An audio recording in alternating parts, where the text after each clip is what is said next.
السلام عليكم ورحمة الله وبركاته. بسم الله الرحمن الرحيم. الحمد لله رب العالمين. اللهم صل على رسولك سيدنا محمد وعلى آل سيدنا محمد. رياض الصالحين كلاس نمبر 8. وعن أبي موسى عبد الله بن قيس الأشعري رضي الله عنه قال: سئل رسول الله صلى الله عليه وسلم عن الرجل يقاتل شجاعة ويقاتل حمية ويقاتل رياء أي ذلك في سبيل الله؟ فقال رسول الله صلى الله عليه وسلم: من قاتل لتكون كلمة الله هي العليا فهو في سبيل الله. متفق عليه. ബഹുമാനപ്പെട്ട അബ്ദുല്ലാഹി ഇബ്നു ഖൈസ് റളിയല്ലാഹു അൻഹു ധരിച്ച ഹദീസാണ്. ഖാല, മഹാനവറുകൾ പറയുന്നു, സുഇല റസൂലുള്ളാഹി സ്വല്ലല്ലാഹു അലൈഹി വസല്ലം, നബി സല്ലല്ലാഹു അലൈഹി വസല്ലം തങ്ങളോട് ചോദിക്കപ്പെട്ടു. അതായത് ഏതോ ഒരു സ്വഹാബി ചോദിച്ചു, അനിർ റജുലി, ഒരാളെക്കുറിച്ച്, യുഖാതിലു ശജാഅതൻ, യുഖാതിലു അദ്ദേഹം യുദ്ധം ചെയ്യുന്നു, ഖിതാലിൽ ഏർപ്പെടുന്നു, ഷജാഅത്തൻ എന്തിനു വേണ്ടി? അദ്ദേഹത്തിൻ്റെ ധീരത കാണിച്ചു കൊടുക്കാൻ വേണ്ടി. അദ്ദേഹത്തിന് നല്ല കഴിവുണ്ട്, പൊരുതാൻ കഴിവുള്ളവനാണ്, ശാരീരികമായി നല്ല കഴിവുണ്ട്. അത്തരക്കാർ അവരുടെ കഴിവ് പ്രകടിപ്പിക്കുന്നത് എവിടെയായിരിക്കും? യുദ്ധങ്ങളിലായിരിക്കും. അതിനു വേണ്ടിയാണ് യുദ്ധത്തിൽ അദ്ദേഹം പങ്കെടുത്തിട്ടുള്ളത്. വയുഖാതിലു, വേറെ ഒരു ആള്, അദ്ദേഹം യുദ്ധം ചെയ്യുന്നു, ഹമിയത്തൻ എന്തിനു വേണ്ടി?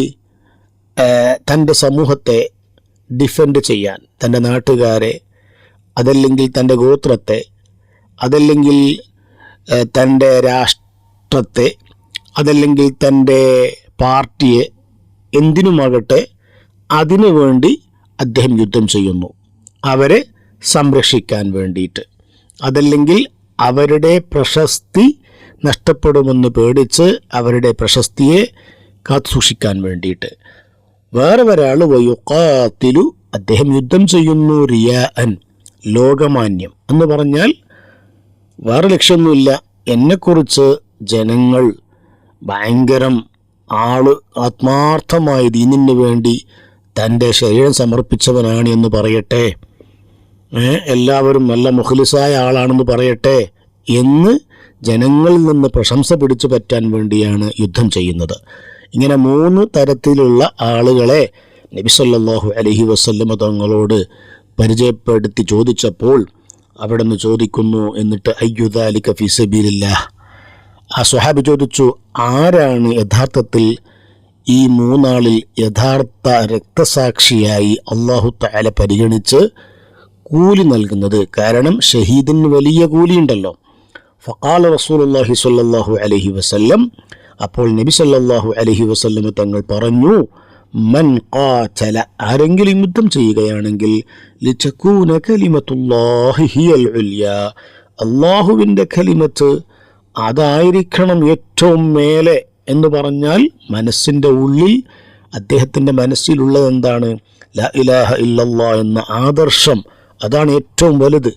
അതിൻ്റെ സംരക്ഷണത്തിന് വേണ്ടിയാണ് യുദ്ധം ചെയ്യുന്നതെങ്കിൽ ഫഹുവ ഫീ സബീലില്ലാഹ്, അവനാണ് യഥാർത്ഥത്തിൽ അള്ളാഹുവിൻ്റെ വഴിയിൽ യുദ്ധം ചെയ്തവൻ, അവനാണ് യഥാർത്ഥ ഷഹീദ്. മുത്തഫഖുൻ അലൈഹി, ബുഖാരിയും മുസ്ലിം ഉദ്ധരിച്ച ഹദീസാണ്. നമ്മളെന്താണ് ഈ ഹദീസിൽ നിന്ന് ഉൾക്കൊള്ളേണ്ട പാഠങ്ങൾ?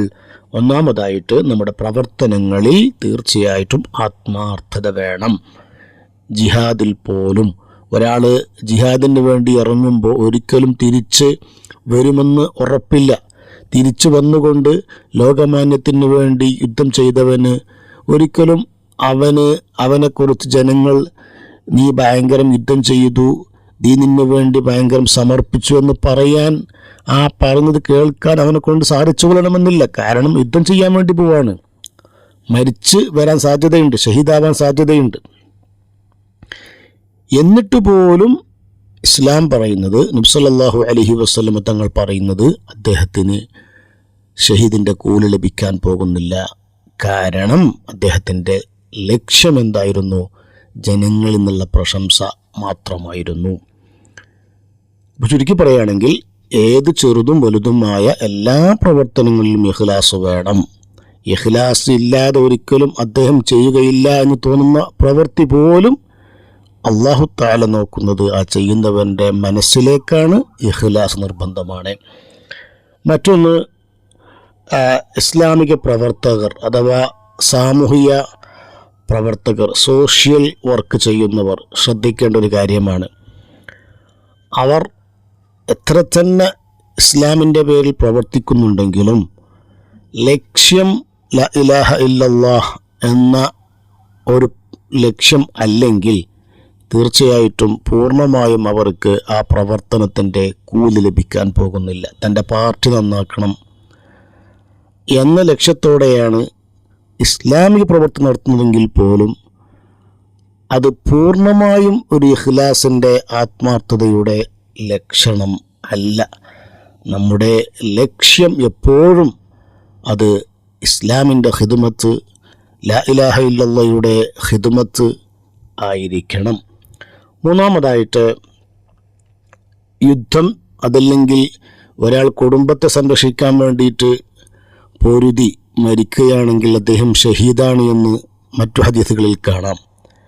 എന്നിരുന്നാലും ഒരു ഉഖ്റവിയായ ദുനിയവിയായ എല്ലാ നിലക്കും ഒരു പൂർണ്ണമായ ഷഹീദ് ആകണമെങ്കിൽ അത് അള്ളാഹുവിൻ്റെ കലിമത്തിൻ്റെ അഥവാ ലാ ഇലാഹ ഇല്ലല്ലാഹയുടെ സംരക്ഷണത്തിന് വേണ്ടി ധർമ്മസമരത്തിൽ ഇറങ്ങിയവർക്ക് മാത്രമാണ് പൂർണ്ണമായ കൂലി ലഭിക്കുക. ഒമ്പതാമത്തെ ഹദീസാണ്. وعن أبي بكرة نفيع بن الحارث الثقفي رضي الله عنه أن النبي صلى الله عليه وسلم قال: إذا التقى المسلمان بسيفيهما فالقاتل والمقتول في النار. قلت: يا رسول الله، هذا القاتل فما بال المقتول؟ قال: إنه كان حريصا على قتل صاحبه. ബഹുമാനപ്പെട്ട നുഫൈ ഇബ്നുൽ ഹാരിസ് സഖഫി റളിയല്ലാഹു അൻഹു ധരിക്കുന്ന ഹദീസാണ്. നബി സല്ലല്ലാഹു അലൈഹി വസല്ലം ഖാല പറഞ്ഞു: ഇദൽ തഖൽ മുസ്ലിമാനി, രണ്ട് മുസ്ലിം പരസ്പരം കണ്ടുമുട്ടിയാൽ, ബിസൈഫൈഹിമ, രണ്ടുപേരും തൻ്റെ വാളുകൊണ്ട് കണ്ടുമുട്ടിയാൽ, അഥവാ വാളുകൊണ്ട് രണ്ട് മുസ്ലിം പരസ്പരം യുദ്ധം ചെയ്താൽ, ഫൽ ഖാതിലു, കൊന്നവനും, വൽ മഖ്തൂലു, കൊല്ലപ്പെട്ട വ്യക്തിയും, ഫിന്നാർ, രണ്ടാളും നരകത്തിലാണ്. ഖുൽതു, അപ്പോൾ ബഹുമാനപ്പെട്ട നുഫൈ റളിയല്ലാഹു അൻഹു ചോദിക്കുന്നു: യാ റസൂലല്ലാഹ്, അല്ലാഹുവിൻ്റെ റസൂലേ, ഹാദൽ ഖാതിലു, കൊന്നവൻ നരകത്തിലാണ് എന്നുള്ളത് അത് പറയേണ്ട ആവശ്യമില്ല. പക്ഷേ ഫമാ ബാലുൽ മഖ്തൂൽ, കൊല്ലപ്പെട്ട വ്യക്തിയും നരകത്തിലാണെന്ന് പറയാനുള്ള കാരണം എന്താണ്? അവൻ്റെ അവസ്ഥ എന്താണ്? ഖാല, അപ്പോൾ റസൂലുള്ളാഹി തങ്ങൾ പറഞ്ഞു: ഇന്നഹു കാന ഹരീസൻ അലാ ഖത്ലി സ്വഹിബിഹി, ഇന്നഹു, തീർച്ചയായിട്ടും ആ കൊല്ലപ്പെട്ട വ്യക്തി, കാന ഹരീസൻ, വളരെ താല്പര്യമുള്ളവനായിരുന്നു, അലാ ഖത്ലി സ്വഹിബിഹി, അവൻ്റെ സുഹൃത്തിനെ കൊല്ലാൻ വളരെ താല്പര്യമുള്ളവനായിരുന്നു, കെണിഞ്ഞ് ശ്രമിച്ചിരുന്നു, അവന് കഴിഞ്ഞിട്ടില്ല എന്ന് മാത്രം. അതുകൊണ്ട് രണ്ടുപേരും നരകത്തിലാണ്.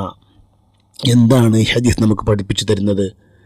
ഒന്നാമതായിട്ട്, രണ്ട് മുസ്ലിങ്ങൾക്കിടയിലുള്ള ഈ സംഘട്ടനം പാടില്ല. അത് വൻകുറ്റമാണ്. അത് എന്ത് കാരണങ്ങളെ കൊണ്ടാണെങ്കിലും അത്തരം ഒരു സംഘട്ടനം ഉണ്ടാകുന്ന സാഹചര്യം ഉണ്ടാകാൻ പാടില്ല. രണ്ടാമതായിട്ട്, ഒരു പ്രവർത്തനം അത് കൊല്ലുന്ന, അതല്ലെങ്കിൽ ഒരു യുദ്ധത്തിൽ, അതല്ലെങ്കിൽ ഒരു സംഘട്ടനത്തിൽ ഏർപ്പെടുന്ന ഒരു പ്രവൃത്തിയാണെങ്കിൽ പോലും അവിടെയും നോക്കുന്നത് അവൻ്റെ നിയ്യത്തിലേക്കാണ്. ഇവിടെ നോക്കൂ, കൊല്ലപ്പെട്ട വ്യക്തി ശരിക്കും ഈ കൊന്ന ആളെ ഒരു പക്ഷേ ഉപദ്രവിക്കാനോ ദേഹത്തിൽ എന്തെങ്കിലും ഒരു വേദന ഉണ്ടാക്കാനോ സാധിച്ചിട്ടില്ലെന്ന് വരാം. പക്ഷെ അദ്ദേഹത്തിൻ്റെ മനസ്സിൽ എന്തുണ്ട്? തിരിച്ചു കൊല്ലണമെന്നുണ്ടായിരുന്നു.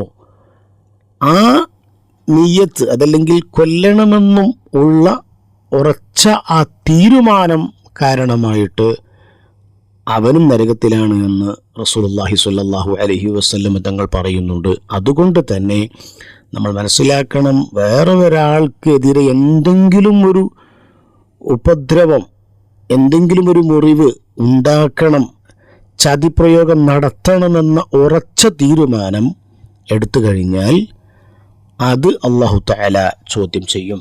മൂന്നാമതായി ഈ ഹദീസ് കൊണ്ട് നമ്മൾ മനസ്സിലാക്കേണ്ടത്, എന്തൊരു പ്രശ്നവും നാം രമ്യമായി പരിഹരിക്കാൻ വേണ്ടി ശ്രമിക്കണം.